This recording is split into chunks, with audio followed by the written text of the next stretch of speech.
Hello, everyone, and good morning. I want to thank each and every one of you for joining us today for our webinar, Family Love Letters. We all work hard to keep our lives in order, but what would your family do if you were suddenly no longer around? It is a topic we do not enjoy discussing, but carries major consequences. In this webinar, we will discuss how to leave your family a great gift that will take the pressure and stress out of a difficult life event. We do have the Q&A feature available, so you can submit questions through that option. And if there's time at the end of this session, those questions will get addressed. You can also submit any questions to bschultz@yoursummit.com, and I will display that email address near the end of our session today.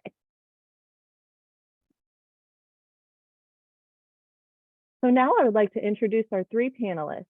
Karen Drancik, Senior Vice President, joined the firm in 2006. Karen is a business development advisor with Neuberger Berman Advisor Institute. Karen has over 20 years of portfolio management and sales experience with firms such as Bank of America Capital Management. Karen received a BA in political science from the University of North Carolina at Chapel Hill. Our second panelist is Brandon Schultz.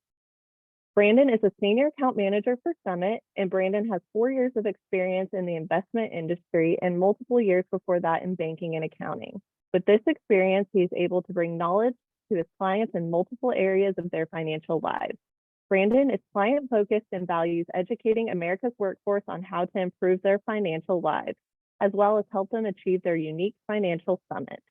Our third panelist is Rick Wheeler. Rick is a senior financial advisor. As a highly motivated and principled leader, Rick has a unique ability to connect with employees. Holding a Series 7 and 66 designations, Rick focuses on financial planning for plan participants and executives.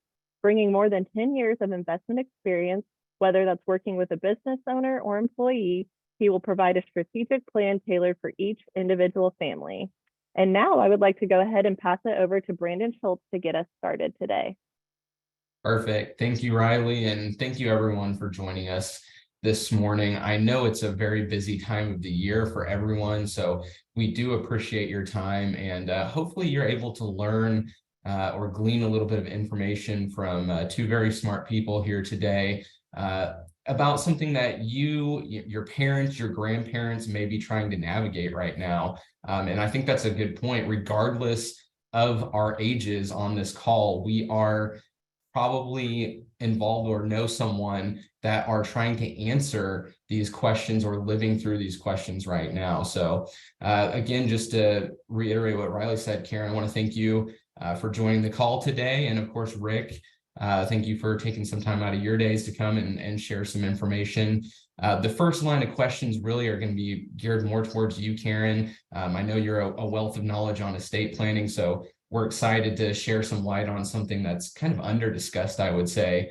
When we look at all the different webinars out there, we don't see a lot of, estate planning involved. So let's just go ahead and get started. And I think that first question is just talking about, the uncomfortable thing, which is how do I confront my parents? Or, if I'm a child, how do I confront my parents or, grandparents about estate plans or really the lack thereof of having one? Okay. It's a difficult question to say the least. I was fortunate enough that my parents knew that I'm in this business. So the fact when I went to them and said, hey, have you gotten yourself, squared away when it comes to estate planning? They were like, yes, we know the drill. I think that part of the reason that the kids don't ask mom and dad, so to speak, is because they don't want to appear to be, for lack of a better word, greedy. I think it needs to come more from a sense of an emotional appeal as opposed to a financial appeal, so that mom and dad kind of know your heart is in the right place. That being said, a lot of parents think, well, I don't have that much. I don't need a will. Or, my estate's not very complicated, I can put it off for as long as I need to. And that's not true. I have a couple of things that I'd like to tell people about who needs an estate plan. And the first one is if you have anyone that you love, you need an estate plan. Secondarily, If you own anything, if you have collected anything, or if you have anything that, you know, can potentially cause problems down the line with who might get it, then you definitely need an estate plan. The basic one is a will. There are, for people that have more complicated estates, it's, you know, a trust here or there. I always recommend that everybody get their own attorney. A lot of people ask, can I get one like on the internet? And while you certainly can do your own will, only some states will honor what we call a holographic will, which is doing your own without an attorney. I also say about that is what you get what you pay for. Usually it's helpful to have someone with some serious expertise that can help you navigate a lot of the various issues when it comes to, you know, distributing your estate when you're gone. Now, I'll give you another third answer for how to approach mom and dad about their estate plan. I am fortunate enough to be the oldest daughter of an Irish Catholic, supremely funny man. My dad approached everything with a healthy dose of humor. So I did the same thing with him. And I said, look, you know, you used to tell Uncle Mark that, you know, I had a great uncle named Mark that every time my father saw him, he'd say, how you doing, Uncle Mark? And Uncle Mark used to say, well, I'm not buying green bananas anymore. Meaning that he was afraid he would not outlive his bananas. So I always ask my father, buying any green bananas lately, Daddy? And then I'd bring the subject up. But it's difficult, to say the least. I think if you also have something to give them, to say, hey, you know, I have this piece, and everybody that's on the call is going to get one of these, by the way. It's called Anticipating the Unexpected, and it's just going to walk you through some of the things that you need to be thinking about. And if you have any questions or you want to share it with me, I'm always open to hearing it. I think just being open and honest is the best way to approach.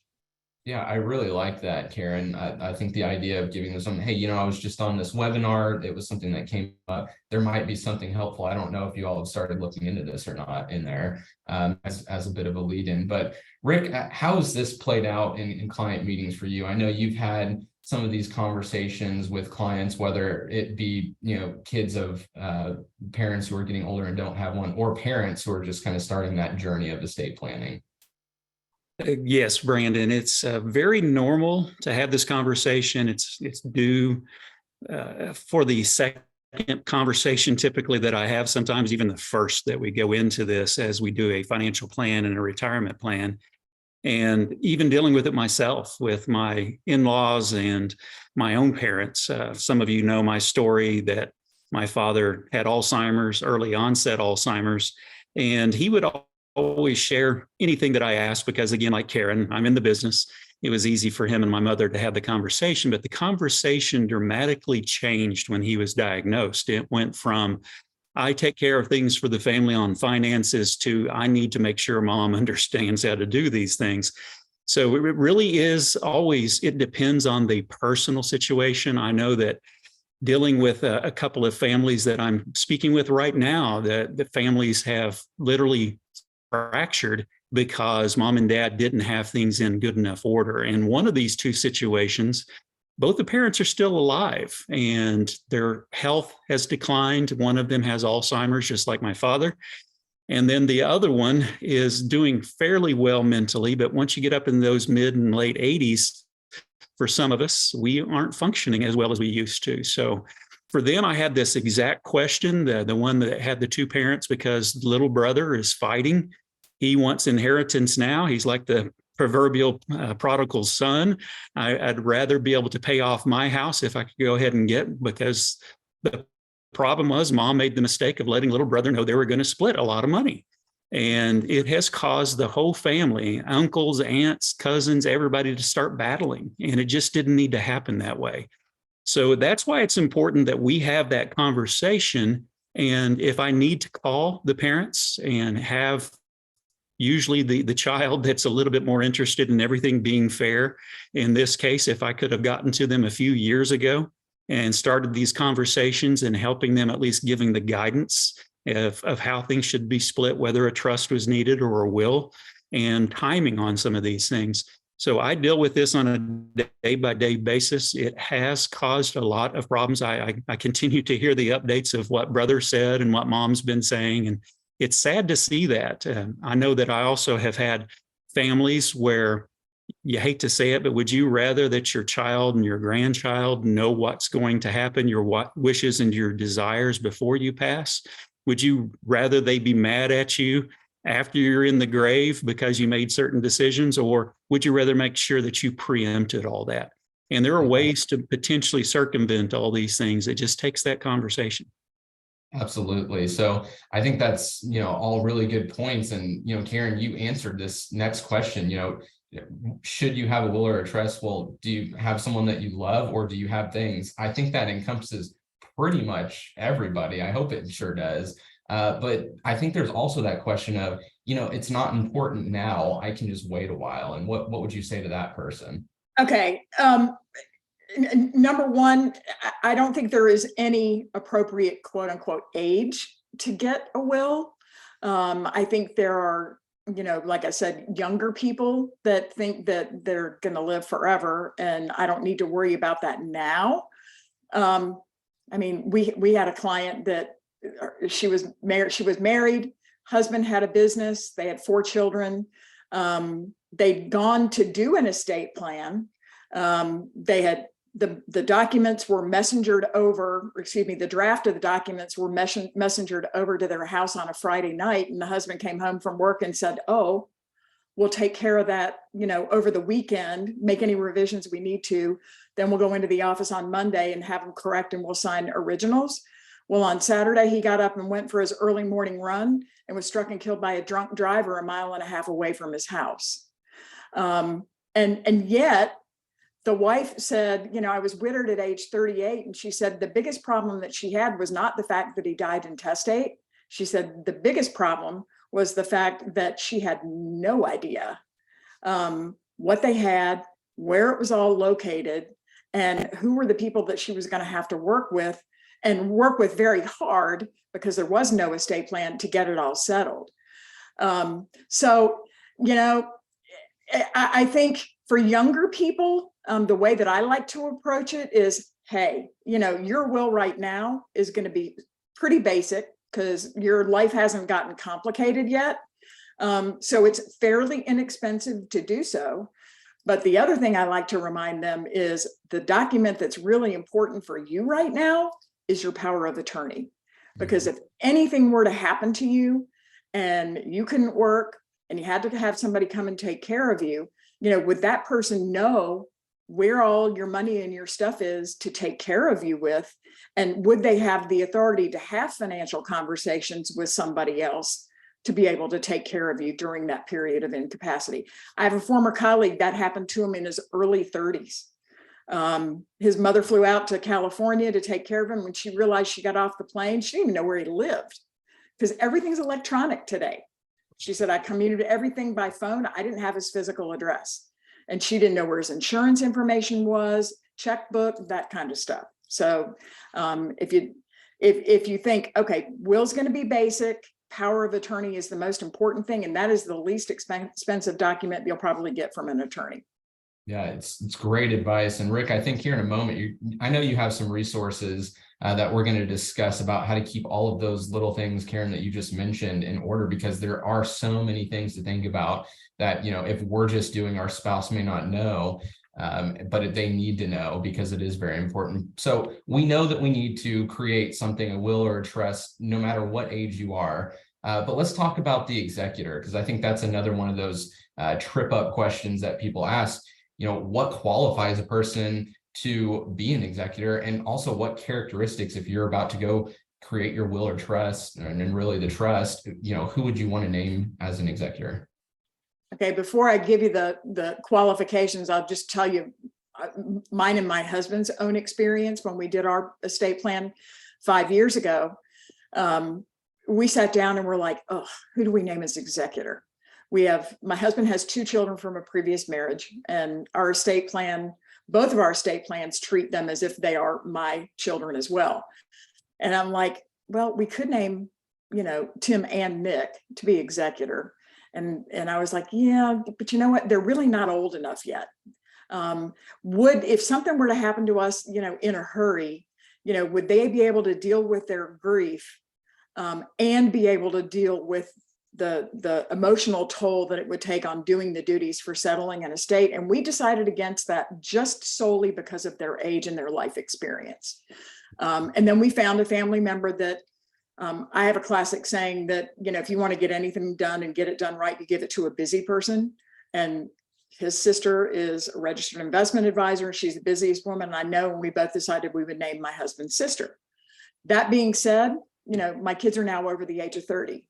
So we are contemplating going back and changing that. Now, in terms of what are the characteristics that would make someone an ideal executor, these are some characteristics I got from an attorney. First and foremost, they have to be somewhat financially savvy, meaning they have to understand money, specifically, the basic finances, checking and savings, but in investments is even better. Secondarily, they have to have good interpersonal communication skills, because they're not only going to have to be dealing with all of the other heirs, they're also going to have to be dealing with the professionals that are going to help them settle the estate. So the estate planning attorney, the financial advisor, and maybe a tax professional, if there is one. So they have to have good interpersonal communication skills. And lastly, I'll go back. They also have to have a backbone because they're probably going to be dealing with some people who are not going to be happy about, what they're potentially getting in a settlement. And they also have to be good time managers. So there's a deadline for getting an estate settled, and yet you want to pick somebody that's not a huge procrastinator, that's going to be able to manage the project and get it done within that 9 months to 1 year time frame after somebody dies. So those are the things that I think are important when you choose an executor. Now, my own personal soapbox is don't name more than one. And most attorneys will tell you that's a very good idea. The problem with naming more than one, and a lot of people think, well, I only have 3 kids, why don't I name them all? Or I only have 2 responsible kids, why don't I name them both? Here's the problem with naming multiples. Number one, you have to write in your will whether or not they have to agree on anything before it actually gets done in a estate settlement. It's hard if you name 2 because they definitely have to agree for something to get done. Any multiples also makes it difficult to open an estate checking account, especially when it comes to paying bills afterwards, because it's going to require more than one signature. And if the executors don't live in the same location, like me and my brother, it can be a real hardship. We're getting ready to make the final payout in my mother's estate. And my brother sent me a note and he goes, well, do you want me to just send you the checks and then you can add your signature and send them out? And I'm like, oh, totally forgot about that. And I said, yep, FedEx them, expense it, and then I'll take care of it and I'll send them out. So logistically, it can be a nightmare if you have more than one. Most attorneys will say, name one, the person that you have, that in your family that you're probably thinking of that's the most responsible, and then name backups. So you have to have contingencies in case something happens to that person and they can't fulfill the duty. You want to have 2 or 3 backups. Now, there are going to be some families that either don't have a person that they would feel comfortable naming, or they don't want to create any more drama by picking one over another. So there's another option, and that's called a corporate fiduciary. Whether it's a bank trust department that can act as a corporate executor, or it is what we call a professional fiduciary that somebody can go out and hire to settle the estate. They do charge fees. They charge in different manners. Some have a flat fee, some have, a sliding scale depending on the size and the complexity of the estate. But there's always that out there. And I like to say for families that put the fun in dysfunction, and you want to make sure that you get everything done with the minimum amount of tension and fighting, sometimes the corporate executor is the right way to go. Well, I'm guessing you just spoke to someone on this call that probably would raise their hand and be like, "Ooh, yeah, that might be me." But no, so really good information. I think that's something that a lot of people don't even know exists. So, and of course, we can always help be a resource here at Summit to help connect with that type of an entity to help you out. So we know that we need a plan. We know that we need an estate plan. We know who we might want to be naming as an executor at this point. We've got it up and running. Great. But then the question is, how do we continue that journey? How often should we be reviewing this plan? And what's the precedent on that? Okay. Another really good question. The average age or between doing your will for the first time and then looking at it again for revisionary purposes is 18 years. If you think about it, most people don't think about getting a will until they either get married or have a child. And then they don't think about it again until that kid is out of the house. So 18 years is a lot of time in estate planning years. A lot of things change in your life during that period of time that probably will require some changes in your estate plan. So most attorneys will say that, every 3 years, probably at the minimum, and every 5 years as a best practice. And they also say that anytime you have a major change in your life circumstances, that you should go visit your estate planning attorney to adapt for changes. And usually that means anytime somebody comes and goes from your family. So, if you get married, you get divorced, somebody dies, or if the kids get married, and this happens a lot, sometimes kids get married and parents don't like the spouse. And there are things that you can do to make sure that, if you don't want the spouse to overly interfere, you can legally take steps to make that not happen. So every 3 to 5 years is probably a good idea. Perfect. Well, that's, I think, always good to have a rule of thumb that you can follow and can get on a routine. I know with how hectic and busy life is, especially nowadays, finding a routine that you can get on and practice definitely makes a whole lot of difference. I want to transition back a little bit, Karen and Rick, when we're thinking about all of the things that go into this, all of the different, accounts that could be involved in these wills or trusts and keeping it all in order. Karen, I wanted to see if you had any ideas on what's a good way to keep everything in one place and continue to update it. And Rick, I know you have solutions as well, so I'll kind of open it up to both of you. Okay, I'll jump in first. Everybody on the call is going to be getting a piece called Anticipating the Unexpected. And it's a brochure that is literally like a checklist of a lot of the documents and records and paperwork. And it gives you an idea of how to organize this information.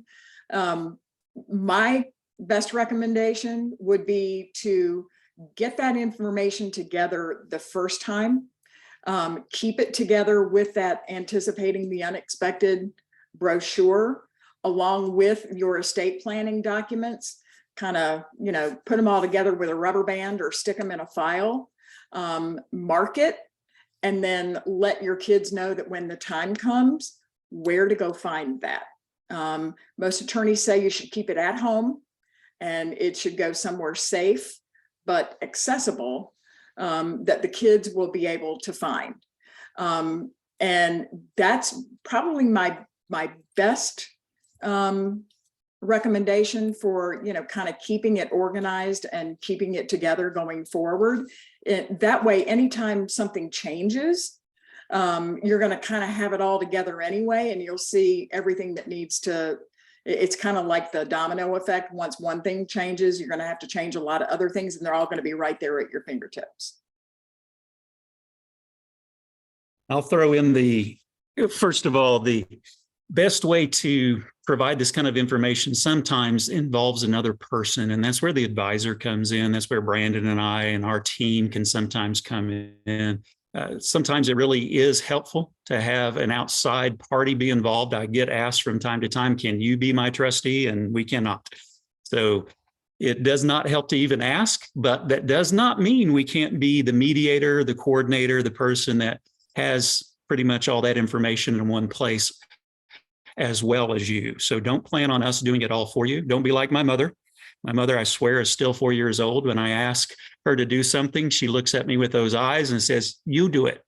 So it's a situation where do you have somebody that you trust to really know where things are?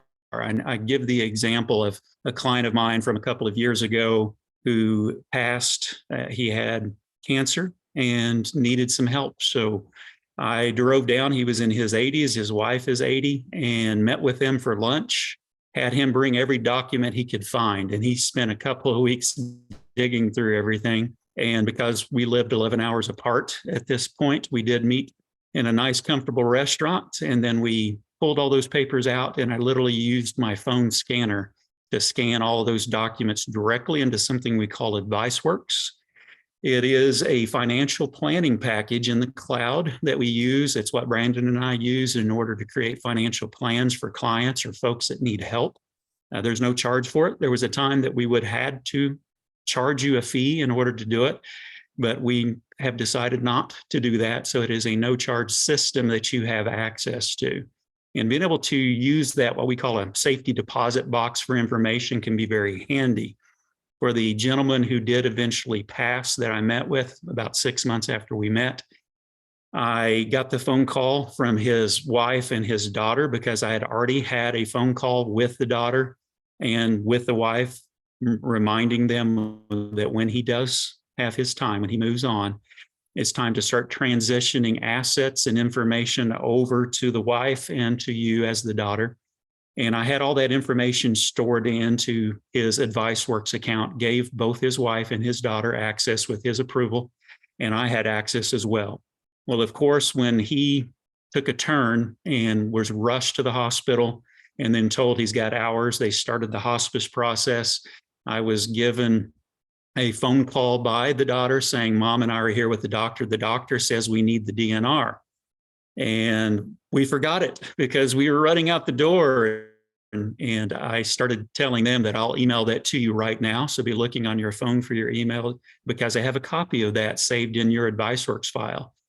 And the doctor actually could hear over the phone, and he said, let me talk to him.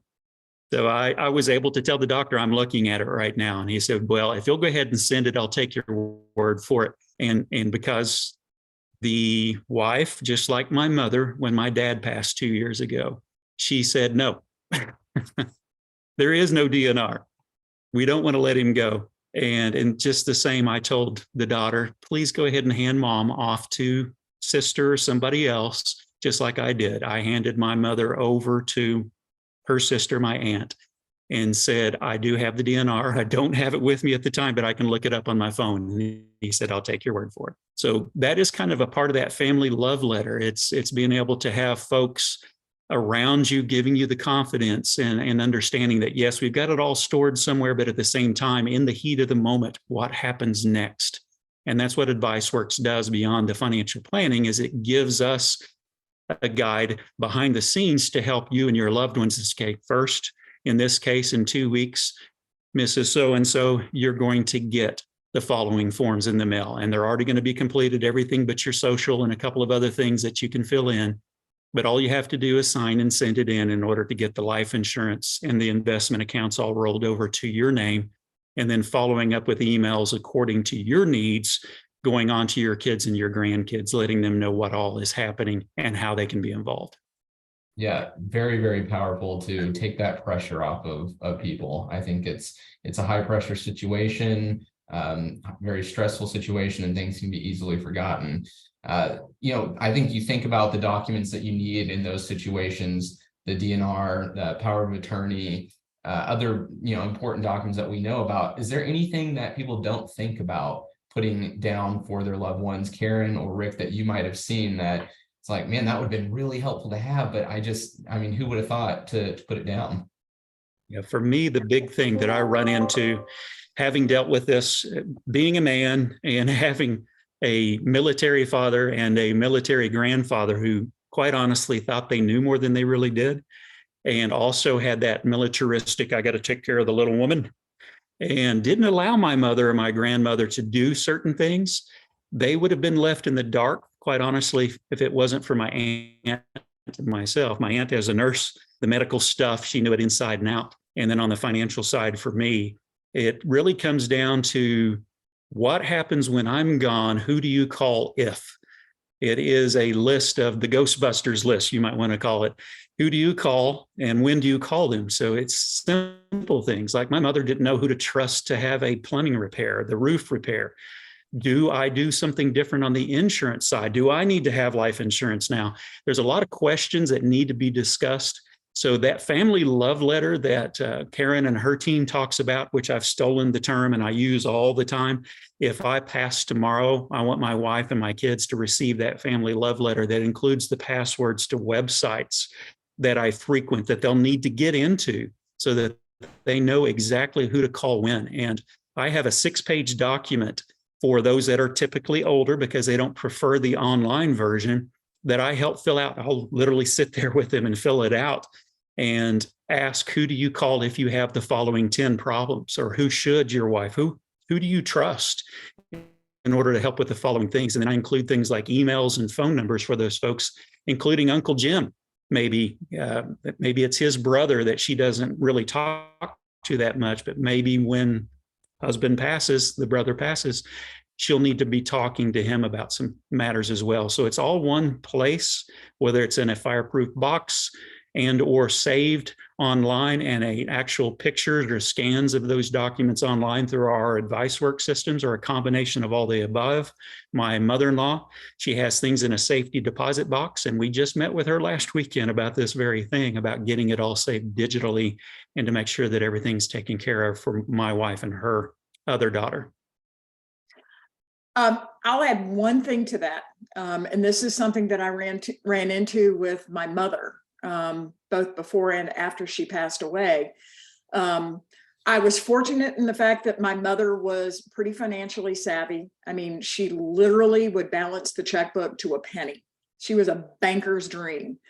However, after my dad died, even though she was comfortable with all of that stuff, I made her go through with me and put it in writing, everything that she paid out on a monthly basis to keep her house up and running.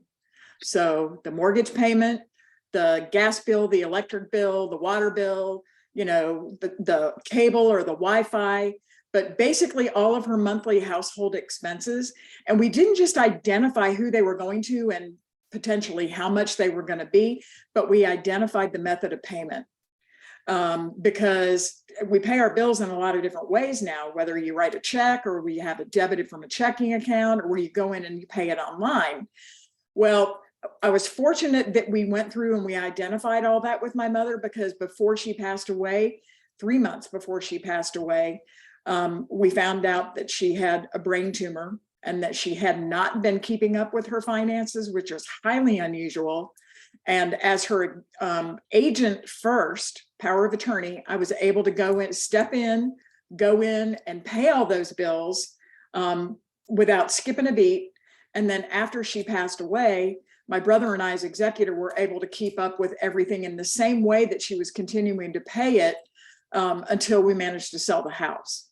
So I encourage people that live together, or even if you don't live together, I would say get an adult child or a friend or someone who potentially you have given your power of attorney to, or your executor, to come in and go over those things so that if anything were to happen to you, that person would be able to step in seamlessly and take care of it. I like that a lot. It's almost like a mini more detailed budget, because I think I do know that that's something that occurs when whoever's taking care of the finances pass away. The other person might not even know how much it costs to keep things running. And so that's definitely powerful as well. And keeps everybody up to snuff. I mean, my One of the saddest stories that ever happened to me when I worked in a bank trust department was I had a little old lady show up in my office the day after her husband had passed away. And she looked at me and she goes, "Is there enough money in the account for me to be able to go buy a new dress for the funeral?" He left $8 million in the bank. She had not a clue. You don't want that to happen to anybody. So this is a great way to get stuff figured out ahead of time, so that person that's left really knows what they're up against. And that's a great lead in, Karen, to kind of our next portion here, discussing about, okay, we have this financial journey, which is estate planning in front of us. We know that we need to start.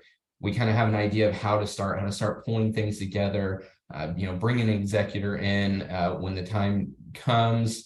But let's talk about the pitfalls that can happen throughout the plan, because as Karen, you mentioned before, if you have someone you love, you need one. But a really important reason why people tend to get a trust or a will is because, hey, we've worked hard our whole lives and we've built something. We have assets, we have money, house, all of these things that we've built throughout our lives that are extremely important to us.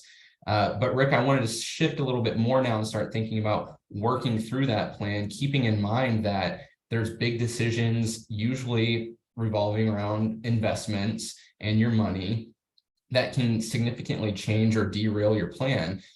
So most of these next questions will kind of feature that line of topic in mind. So what are the odds, Rick? I think this is one I hear very often. I just had some enrollment meetings I was in recently where this came up quite a few times. What are the odds Social Security is going to be around in 10 years? And can we rely on that to be an income for us? Well, I hate to put myself out there too much because this is a heated topic. And I've heard this question. I remember myself when I was your age, Brandon, saying, I don't think it's going to be there by the time I need it. I've changed my opinion, and maybe that's hopeful that it will be there. But I think it's just too politically charged of an issue for them to ever allow it to lapse or go away. It would take something so catastrophic, I think, before they would eliminate Social Security, even though we know that our politicians have lovingly been siphoning dollars out of it. Largely, it is that trust fund, that slush fund, if you will, on top of the Social Security bucket. And there is an amount of surplus that has been built up. A lot of times we hear in the news that so-and-so is trying to cut Social Security. Well, they may be trying to cut certain amounts that go to that slush or surplus fund, but the actual amount that goes into the Social Security bucket that gets paid out to our retirees and disabled folks is pretty much untouched. It's that amount on top that we're worried about, because the baby boomers have been retiring. And then my generation, in about 13 years, I will be set to take full retirement. So I just gave away my age, if you can do the math. The Social Security, I believe, will be there, but it will probably change, because in the year 2035, they've been saying that surplus will run out because of the number of people living on the system now compared to the amount of people paying into the system.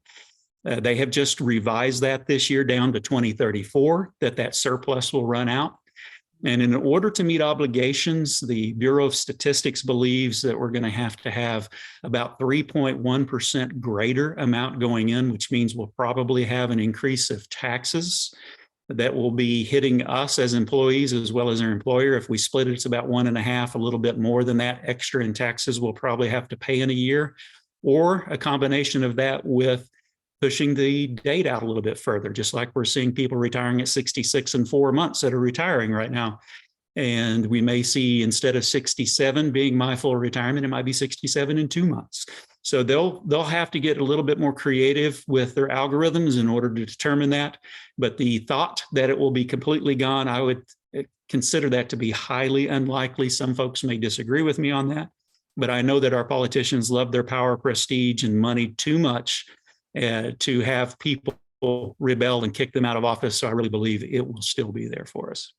You made a great point, though, I think, in there, Rick, which is the next biggest question people ask when looking at Social Security. And, I think the reason Social Security is so important is because a lot of people use this to live on throughout this plan that they've made. But when is a good time to take it? Should I be taking it right when I retire? Should I be waiting? What's your thoughts on that? Yeah, Brandon knows my common answer on almost all these kind of questions are it depends. And it really depends on your personal situation. It depends on your goals, your needs, your wishes, your legacy.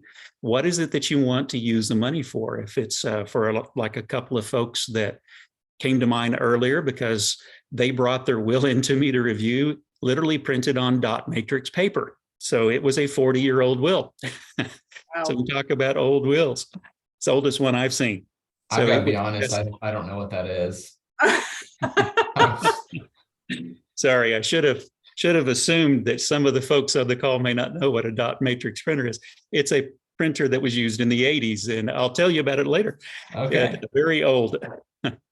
So as far as being able to start Social Security when you want to versus when you need to is an evaluation that we need to run. And I use AdviceWorks as a system that very quickly computes. Back in the 90s, early 2000s, I would have to do all this kind of work by hand, and it took me hours. Now I can plug in your personal data and come back with it's better to retire at this age rather than that age once I know what your needs are. Usually it's best to wait because of that 8% increase each year. The longer you wait, the better, but you may not be able to do it. I've seen statistics in the last couple of years that most of us plan on retiring at 60 plus, 62 to 65 or later, but only about half of us make it to that point, primarily due to health concerns. Now, some of those just quite simply, I've had a few clients like this, their investments have done well, their 401ks have done well, they've made pretty good money. And quite often when I make the phone call, hey, you can retire tomorrow if you want to, that changes your perspective on things. But it really comes down to making sure that you have assets in order, your investments in order, balanced against your own health and your life expectancy. If you have a life expectancy, I've got some clients that we don't think will make it 5 more years because of serious health concerns, cancer and other things like that, heart disease, major heart disease. So sometimes that can determine whether or not you should start taking it a bit earlier rather than waiting. So if you wanted to have that conversation, that's a part of what we can do for you. Perfect. Moving along here, just looking at some pitfalls, because the Social Security decision is always a big decision when you're first retiring, but there's also some things that can cause problems with the plan moving forward.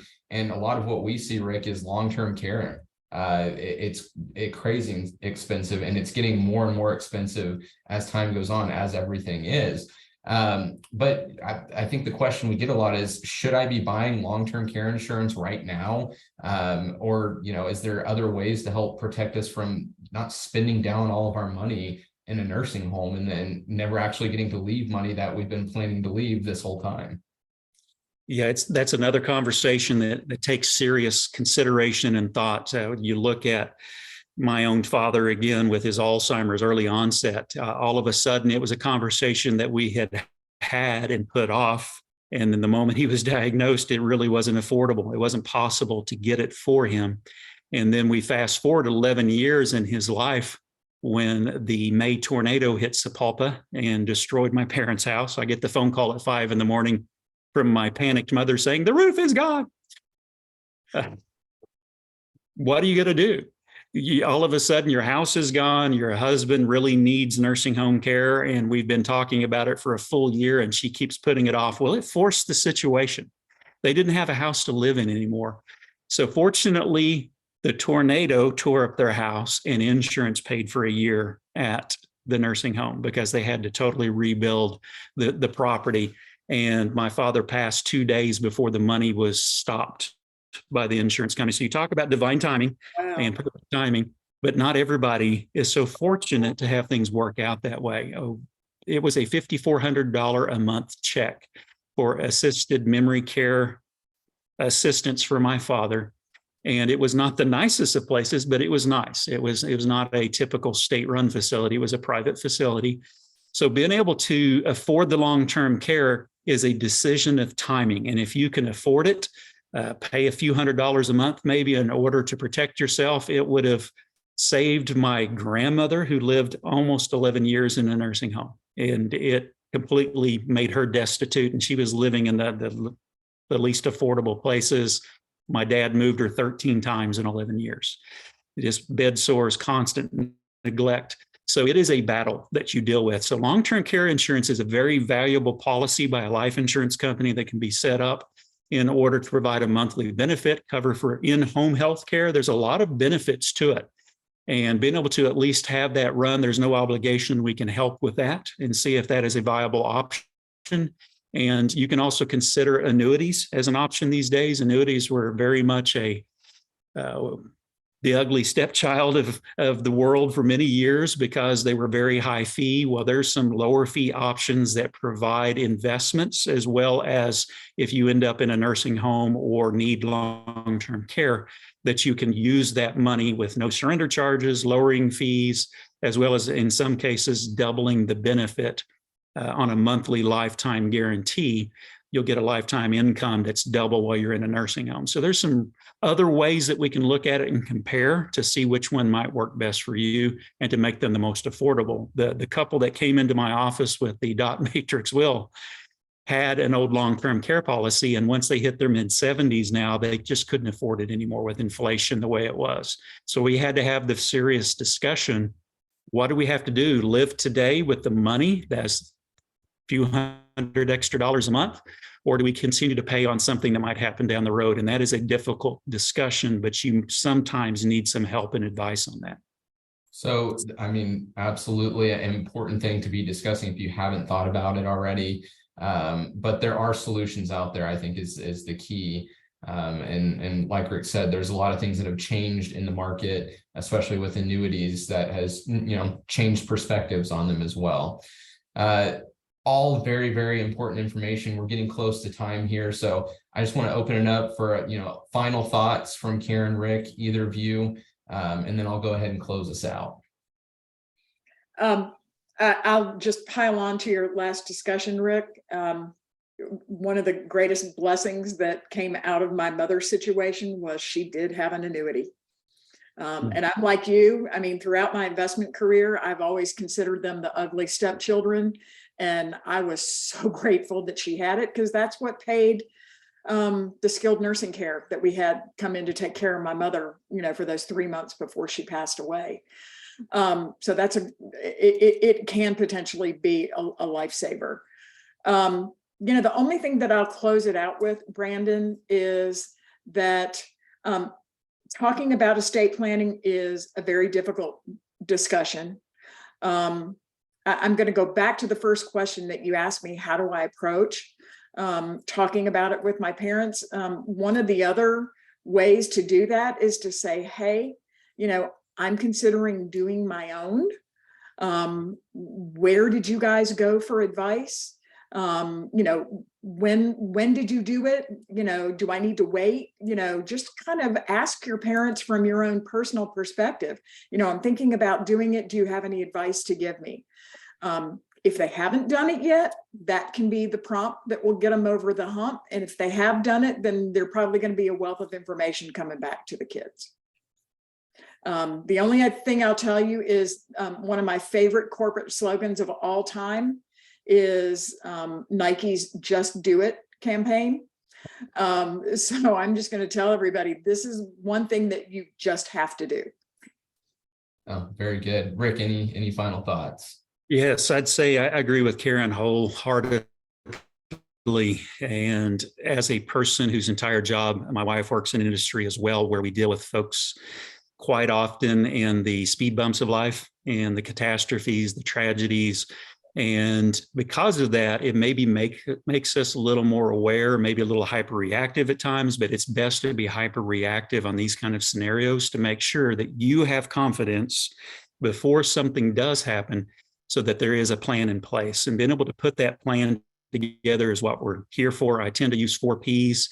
A lot of people focus on what's the price. Well, there's no price to put a plan together. Next thing is products. People a lot of times will say, well, my financial advisor or other financial advisors are just worried about the product. In other words, here's the one thing I have to push or sell or get you into, and that's just not our approach here at all.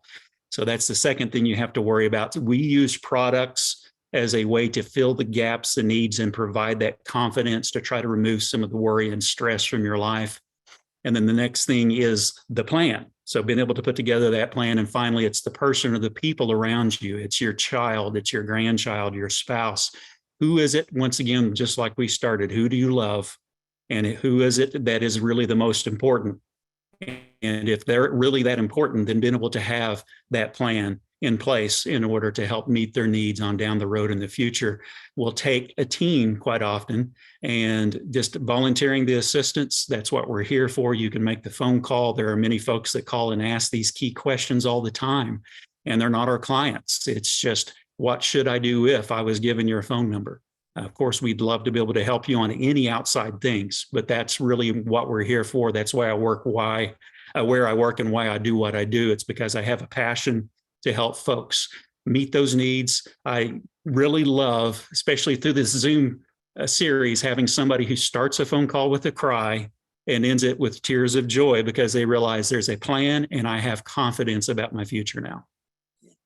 Yeah, that's fantastic. And all of this is very, very important. And all the questions we just discussed maybe have been questions that you've been asking yourself. So again, we thank you for taking some time. We went a little longer than normal on these quarterly webinars, but I mean, I didn't want to stop the great discussion and the great input because it is very important. And we really could probably spend, 4 or 5 hours of unpacking all of this information. So there is a lot more out there. What I hope you take from this is that you do have resources available to you here at Summit. If you know that your parents are looking to this, or grandparents, anyone else that you know that are looking for help with estate planning, what to do about all the questions we discussed today, please do not hesitate to reach out. We are more than happy to help. And with that, I'll go ahead and hand it back to Riley to close this out. Thank you, Brandon. I'd like to thank Karen Drancik, Brandon Schultz, and Rick Wheeler for their time and sharing this informative and valuable information with us. And we would like to thank all of you guys for joining today's session. If you have any questions from today's session, or if you would like to be connected to a resource here at Summit, please email bschultz@yoursummit.com and we'd be happy to assist. Please be sure to follow us on social media to stay up to date on market trends, legislative updates, and tips and tricks to help you reach your financial goals. As always, thank you for joining and letting us help you reach your financial summit.